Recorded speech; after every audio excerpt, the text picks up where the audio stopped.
পঞ্চায়েত নিয়োগ 2026-এর জন্য গতকাল থেকে আবার নতুন করে পোর্টাল কাজ শুরু হয়েছে। অর্থাৎ আবার নতুন করে যারা রেজিস্ট্রেশন করতে পারেননি তারা অবশ্যই রেজিস্ট্রেশন করতে পারবেন।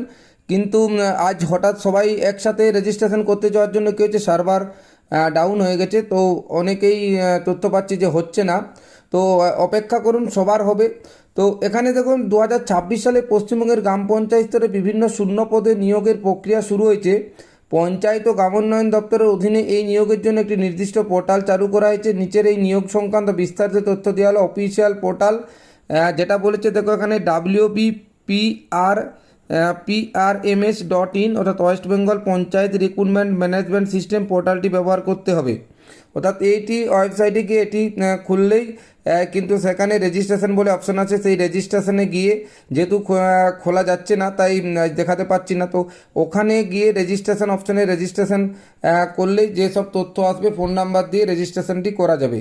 এরপর রেজিস্ট্রেশন করার পর যখন ফর্ম ফিল আপ হবে তখন ফর্ম ফিল আপ করতে হবে। রেজিস্ট্রেশন যারা করবেন না তাদের কিন্তু ফর্ম ফিল আপ করা যাবে না। তো যারা যারা 2024-25 সালে রেজিস্ট্রেশন করেছিলেন তার দিকে পুনরায় রেজিস্ট্রেশন করার দরকার নেই। যদি কোনো কারণে তারা আইডি বা কিছু ভুলে যান তার জন্য আবার ফরগেট পাসওয়ার্ড করার অপশান রয়েছে। তো আগামী দিনে যখন সার্ভার ঠিকঠাক হবে তখন আমি একদম ওপেনলি দেখাবো। তো আজকে যেটা ব্যাপার হচ্ছে, এই ওয়েবসাইট থেকে গিয়ে কিন্তু সবাই রেজিস্ট্রেশনটা কিন্তু করে নিতে হবে। এই মাসের শেষের দিকে ফর্ম ফিল আপ শুরু হওয়ার সম্ভাবনা প্রবল। তার আগে কি পদে আরেকবার দেখাচ্ছি, কি পদে নিয়োগ হতে চলেছে এবং শিক্ষাগত যোগ্যতা কি, কত নম্বরে পরীক্ষা হবে।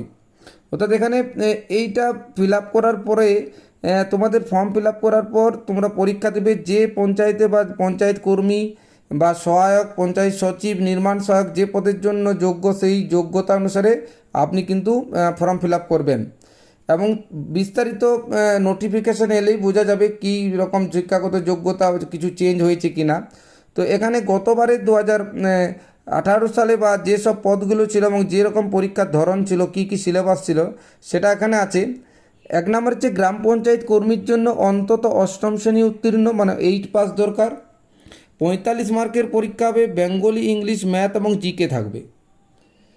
2 নম্বর হচ্ছে গ্রাম পঞ্চায়েত সহায়ক, এটা হচ্ছে মাধ্যমিকে অন্তত 50 নম্বর থাকা বাঞ্ছনীয়।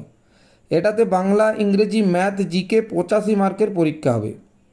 এটা পঞ্চায়েত সহায়কের জন্য।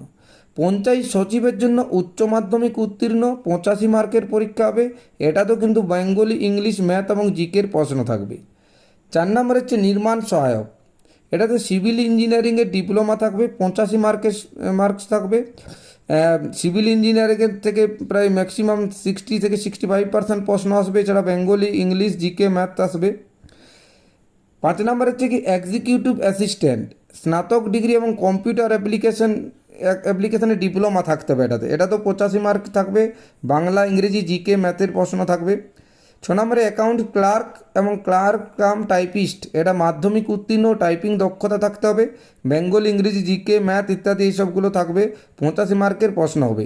এখানে বয়সটা দেখো 18 থেকে 40 আছে। এটা 18 থেকে যেহেতু 5 বছর বাড়ানো হয়েছে, তো 18 থেকে 45 হবে এটা এজ লিমিটটা।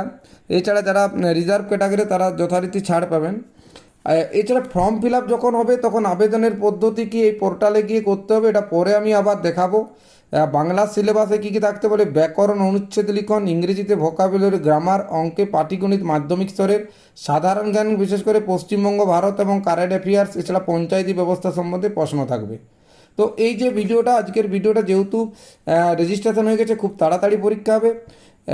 এটা স্টাডি মেটেরিয়াল এসবের জন্য অবশ্যই কমেন্ট করবেন, ফোন নাম্বার দেওয়া থাকবে। ধন্যবাদ।